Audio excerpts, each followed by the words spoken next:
我梳头的人活着，我不在，你要好好保重自己，不然。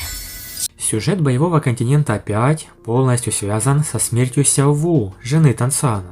Она умерла и переродилась на другой планете. Тансан не мог жить без любимой, поэтому после смерти Сяо Ву он покончил жизнь самоубийством, пожертвовав всем и переродился обычным человеком на планете Фалан, сохранив при этом память о своей предыдущей жизни. Божественное сознание короля бога Тансана бродило по вселенной в поисках мира, где его жена Сяо Ву перевоплотилась и возродилась. Только так он мог найти ее. Под руководством своего божественного сознания он прибыл в место под названием Сказочный континент, но обнаружил, что этот мир гораздо более жесток.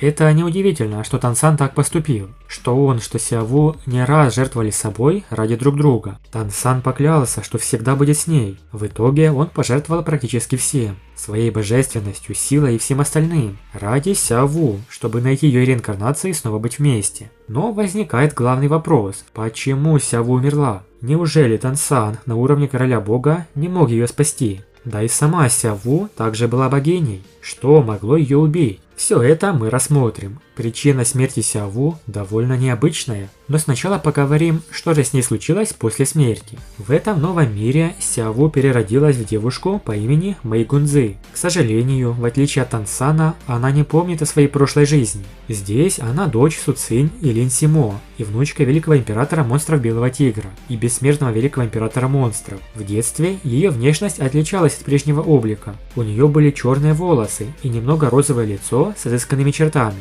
Она унаследовала все достоинства своей матери, а ее большие черные глаза были как два глубоких океана, полные тайн и эмоций. В них можно было утонуть, погрузившись в бесконечные просторы ее мыслей и чувств. Однако, по мере взросления, она все больше и больше становилась похожа на Сяо Ву, к которой мы так привыкли. Когда она стала императором, ее первоначальный внешний вид изменился, а после того, как слияние двух поколений действительно вернулось, лица двух поколений также сливаются друг с другом. Переродившаяся Сяо Ву в этом мире довольно сильная, она имеет мощную родословную и космическое телосложение, закаленное кровью Белого Тигра, а ее могущественные навыки можно очень долго перечислять.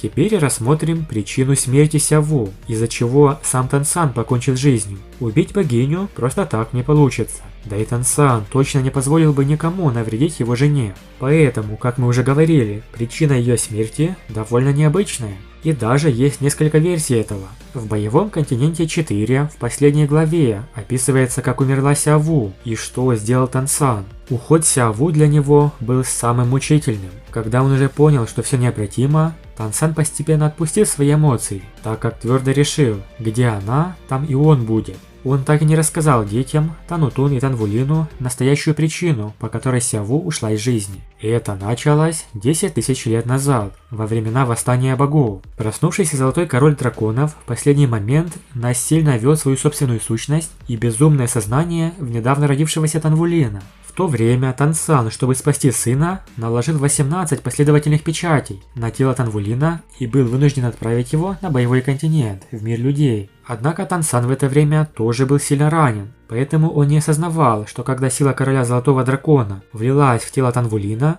его тело фактически было не в состоянии выдержать ее. В то время именно Сяо Ву сделала все возможное, чтобы помочь сыну. Опираясь на кровную связь между матерью и ребенком, она поглотила своим телом большую часть безумных мыслей Танвулина и разрушительной ауры, принадлежащей Золотому Королю Дракона. И это позволило сыну выжить и быть запечатанным Тансаном.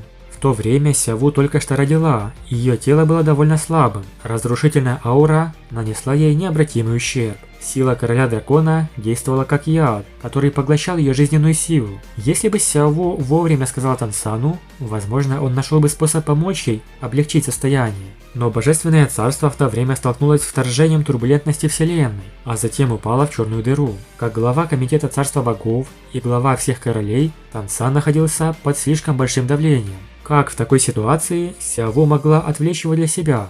Когда пыль улеглась и проблема с Божественным Царством решилась, ситуация Сяо Ву чрезвычайно ухудшилась. Когда Тансан узнал об этом, было уже слишком поздно. На обратном пути в Божественное Царство Тансан каждый день улыбался перед своей женой, но только он сам знал, насколько ему было больно.